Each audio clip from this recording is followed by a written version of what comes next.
Previously on Bear Brook. Here lies the mortal remains, known only to God, of a woman aged 23 to 33 and a girl child aged 8 to 10. May their souls find peace in God's loving care. How does an entire family just go missing? What grandmother let this happen, or what neighbor, or what bus driver, or, where were all of you, Did you guys ever get as far as to have any suspects? No, not even close.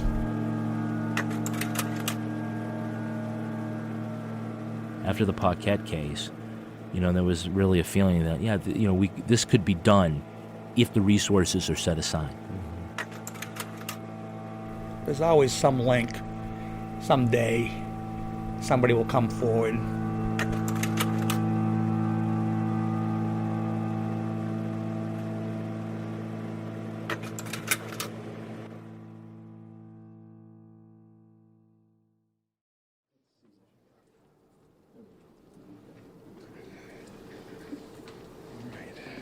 Everybody all set? Okay? All right. First of all, ladies and gentlemen, I want to thank you all very much for coming today. My name is Benjamin Agati. I am a Senior Assistant Attorney General here at the Department of Justice. We have some new testing results, some significant new testing results, I think you'll see, that we want to share with basically the world.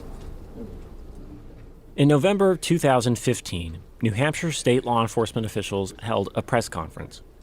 This is actually how I first learned about the Bear Brook murders.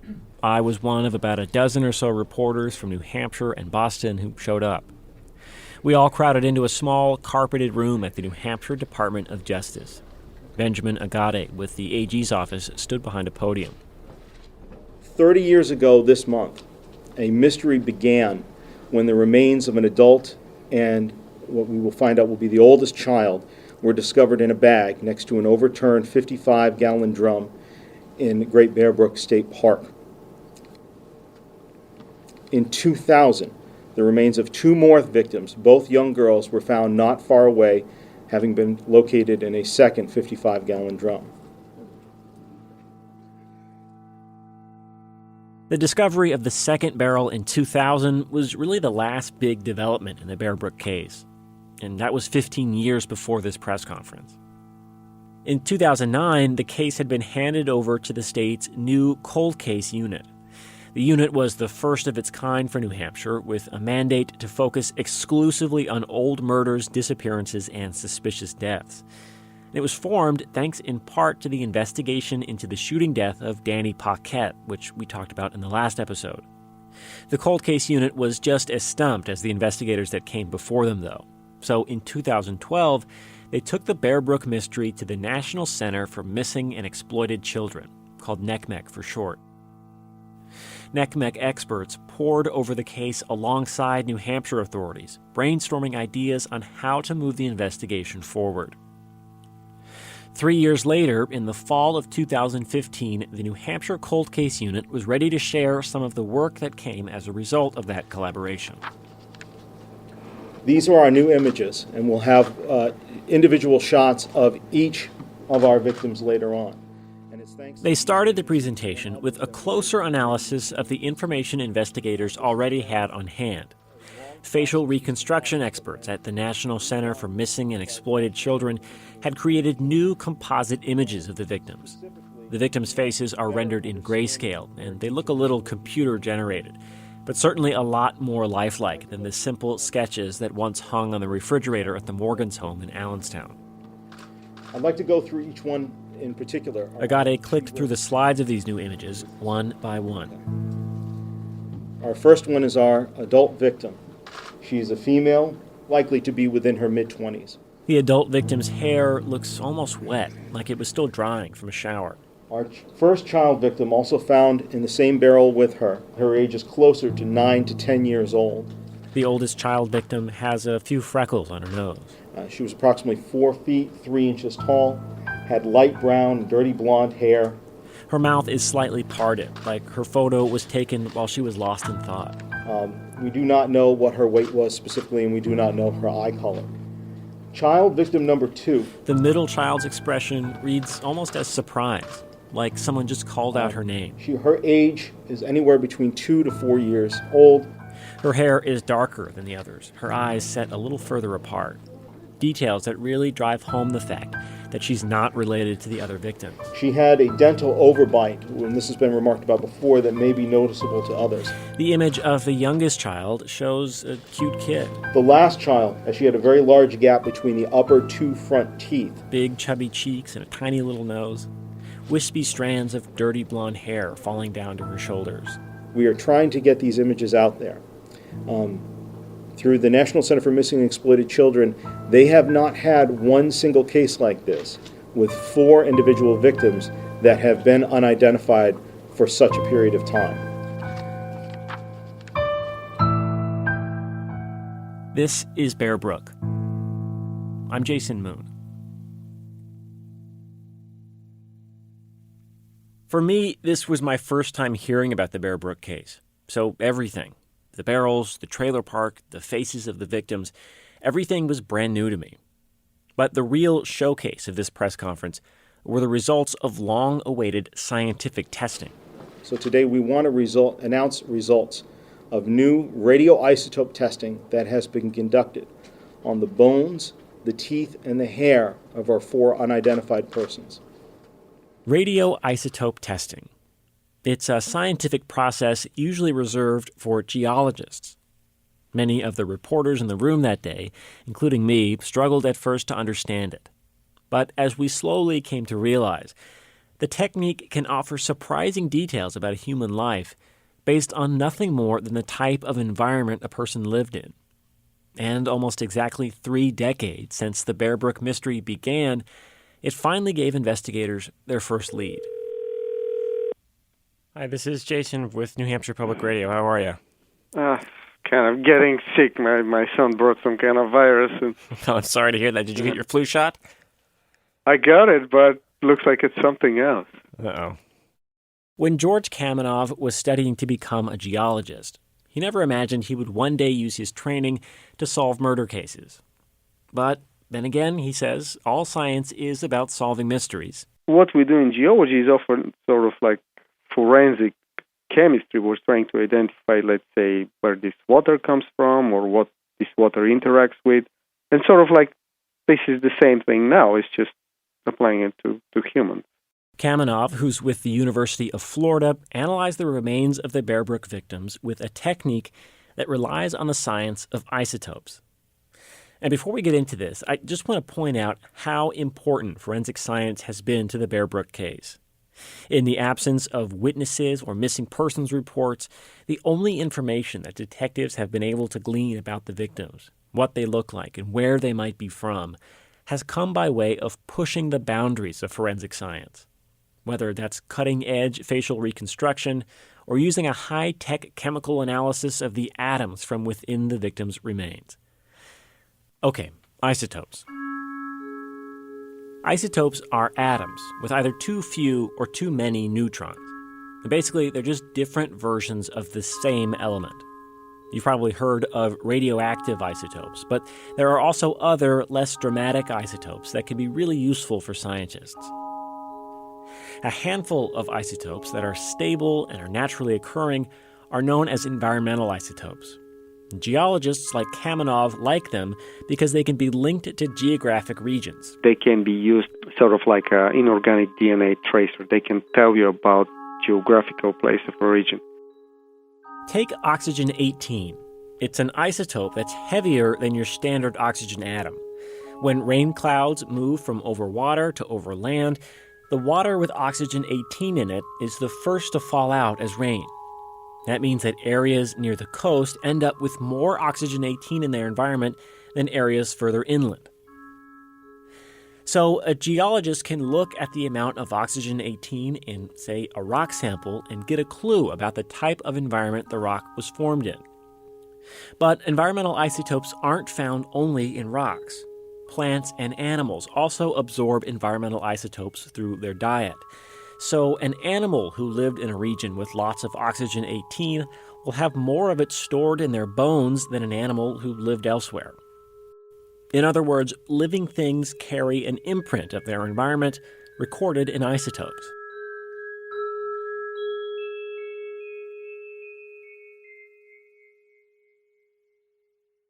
Now, scientists first started using this technique on human remains in archaeology. Think ancient burials. That's how Kamenov first started doing this. Because you can do isotope analysis and you can figure out where these people were from, and then you can use that for ancient human migrations and things like that. Then, one day in 2012, one of Kamenov's colleagues, a forensic anthropologist, came to him with a question. She came one day into my office and she asked me if we can apply the same technique to modern cold cases. And I said, well, let's try and see what's going to happen. It didn't take long to see that they were onto something. The first case Kamenov looked into involved the remains of a woman found murdered in Florida in 1971. All the leads were exhausted and they could not identify her. And now, basically 40-some years later, we can show why was the case, basically, because she was not local. She was a foreigner, most likely from Europe. And that's how basically we started. We tried with one cold case, and then we started working on other cold cases. Now, Kamenov is quick to point out that isotope testing alone can't identify individual victims. But it can give you some broad clues about where to take an investigation. In the Florida cold case, it told investigators they should be looking through missing persons reports from a totally different continent. As one researcher put it, isotope testing doesn't find the needle in the haystack. It shrinks the haystack down to a manageable size. With the Bear Brook victims, given what little we knew about them, the haystack was essentially the entire globe. It could have been from anywhere. But by looking at 4 isotopes, in the bones, teeth, and hair of the victims, Kamenov was able to narrow down the possibilities. One of those isotopes came from a source you'd never expect. The main reason that works is because for many, many years we used leaded gasoline. That's right. One of the first real clues about where the Bear Brook victims came from is thanks to leaded gasoline. Here's how. From the 1920s until it started getting phased out in the 1970s, cars all over the world were using leaded gasoline, basically spraying lead all over the environment. So wherever you go, let's say you take a soil sample pretty much anywhere in the world, it still will contain tiny amounts of this lead. But not all of the lead used in gasoline was the same. In America, the lead came from one mine in Mississippi, and in Europe, the lead came from a different mine in Australia.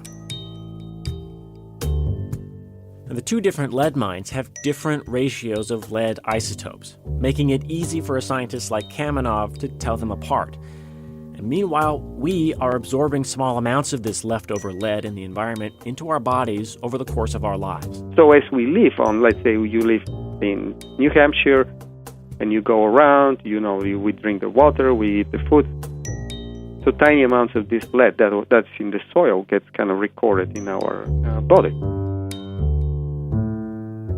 So basically, anybody who lives in North America has lead in their bodies with one isotopic signature, while Europeans have lead with a different isotopic signature in their bodies. This is how Kamenov was able to tell the victim in his first case was European. And this is how we know the Bear Brook victims are from North America. Okay, not the biggest reveal, but a start. After lead, other isotopes helped Kamenov narrow down the area even further. Strontium and carbon isotopes, which hold clues about someone's diet, helped eliminate Canada and Mexico as possibilities. Oxygen isotopes shed light on the water they drank, giving hints about how far from the coast they lived and how far north. And it was here that Kamenov started to see something interesting. Differences between the isotopic signatures of the victims. What we saw was that the 3 victims that are related by DNA, they kind of have the same oxygen isotopic signal, which tells us that they were all living together. But then the 4th girl that was not related, she shows distinct oxygen isotopes, which tells us that she came from somewhere else.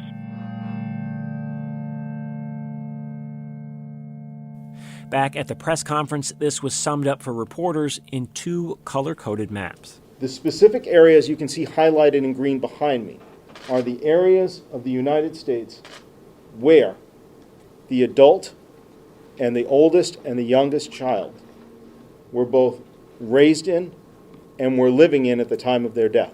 The map for the related victims includes a swath that covers all of New England and stretches down as far as West Virginia. So you can see the area here on the eastern seaboard. Any of the green is a possibility. It also includes parts of the upper Midwest and West Coast. The second map for the unrelated child highlights 4 very specific areas in the Northeast.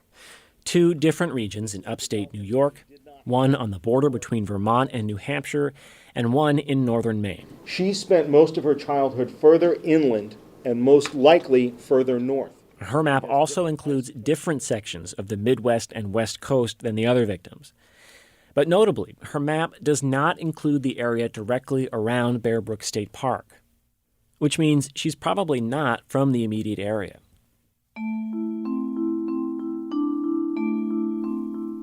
I'd like to pause for a moment here to think about what exactly this means.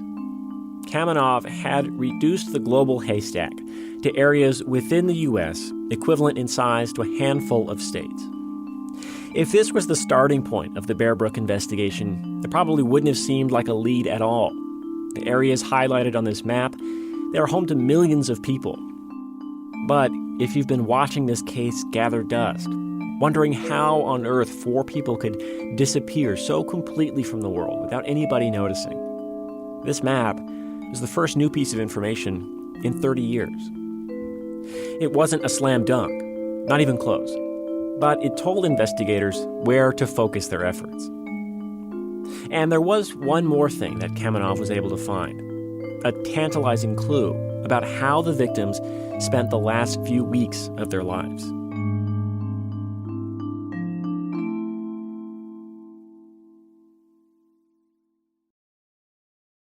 Isotope testing can tell us a lot about where someone lived thanks to regional variations of isotopes and human pollution. But while the isotopes themselves are important, scientists can also learn a lot from where the isotopes are found within the body. For instance, your teeth. The isotopes there only reflect the environment from your early life, since teeth stop forming by your mid-20s. That means the isotopic signature of your childhood environment is forever locked in your enamel, even if you spend the rest of your life somewhere else. Isotopes found in hair, on the other hand, tell a different story. Because hair grows continuously, it provides a record of the recent past. Each strand of hair is like a timeline of the final months of someone's life. How far the timeline goes back depends on the length of the hair. And because hair grows pretty quickly, it records changes in someone's environment with a surprising level of detail. In a case from Seattle, isotopes from an unidentified victim's hair showed she'd been moving back and forth from 2 regions several times in the last few months before her death. That information helped police match her to a missing persons report and ultimately to identify her.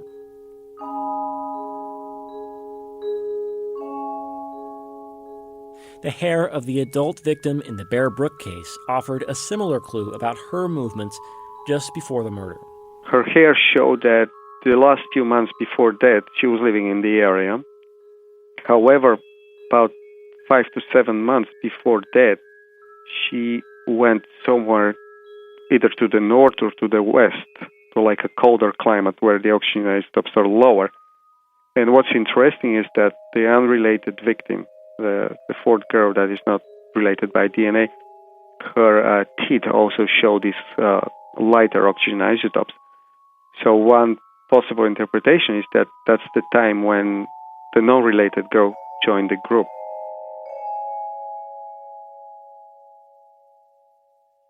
While the isotope maps for the related victims and the non-related child showed they grew up in different areas, testing of their hair showed that all 4 victims were together for the last 2 weeks to 3 months of their lives, most likely in New England. So what happened? Where did the adult victim go 6 months before she died? Was that when the non-related child joined the family? Was it an adoption, a kidnapping, Where is the non-related child's family? After that press conference in 2015, I asked Benjamin Agati, the prosecutor assigned to the cold case unit, how they would try to answer those questions. Now that they'd inched the case forward with the isotope testing, what was next? What else could they do? Somebody told me the other day they saw the photos on the news and said, wow, the adult female here, the victim, she looks like somebody back in high school. And they went to their old yearbook and looked. They were completely wrong. It wasn't that person. But the fact that they thought to go look, that tells me that we've got something going down the right road. And so, even something like that, if somebody says, I'm not too sure, pull out your yearbook. Look up that old friend or person that you knew and see if they are there. Take a look. Is it a possibility that this is a match? Give us a call. Let us do the work. This theory of how the case would be solved seemed totally reasonable to me at the time. Remember, this was the first time I had ever even heard about the Bear Brook murders.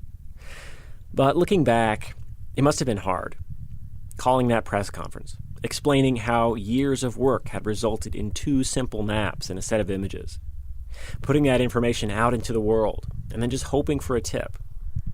Nothing useful had come in before. I wonder if they really thought anything would be different this time. We're encouraging everybody to reach out to us through those contacts, and the people who have been involved in this case, they have been great. They have done that and given that information to the cold case unit, given it to NECMEC, and we're following up it as fast as we can. So, all right, if there are no further questions, thank you for coming. I do have handouts. I will put them in the back of the room for anybody who wants them, and they contain the entire presentation.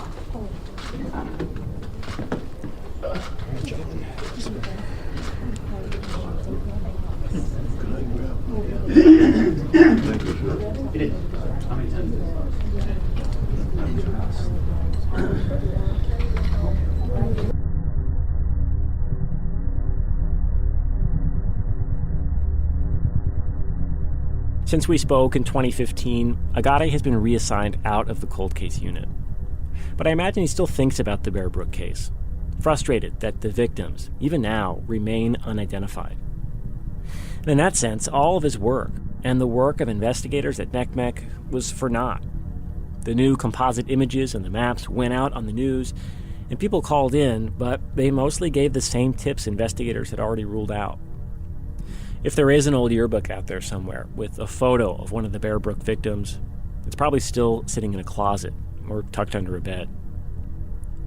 The release of the isotope testing results was, in some ways, the final Hail Mary in the Bear Brook case.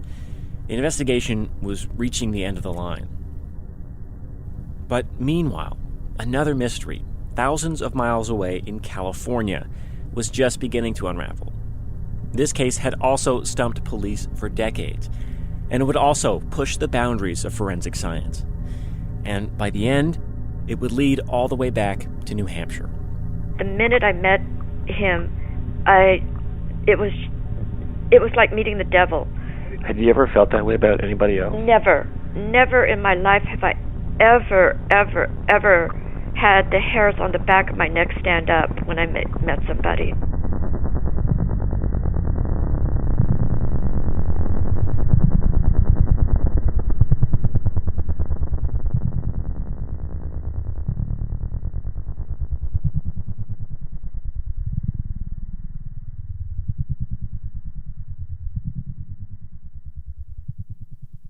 That's next time on Bear Brook.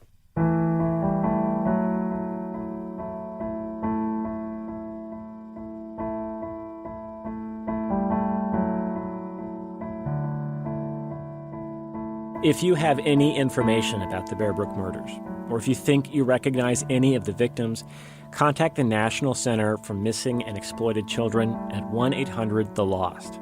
That's 1-800-843-5678. You can see the latest composite images of the victims and the isotope maps released in 2015 at our website, bearbrookpodcast.com. Bear Brook is reported and produced by me, Jason Moon. Taylor Quimby is senior producer. Editing help from Corey Princell, Todd Bookman, Lauren Chuljan, Sam Evans-Brown, Brita Green, and Annie Ropeek. The executive producer is Erica Janik. Dan Barrick is NHPR's news director. Director of content is Maureen McMurray.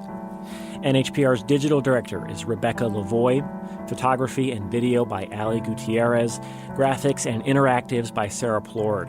Original music for this show was composed by me, Jason Moon, and Taylor Quimby. Additional music in this episode from Blue Dot Sessions. Bear Brook is a production of New Hampshire Public Radio.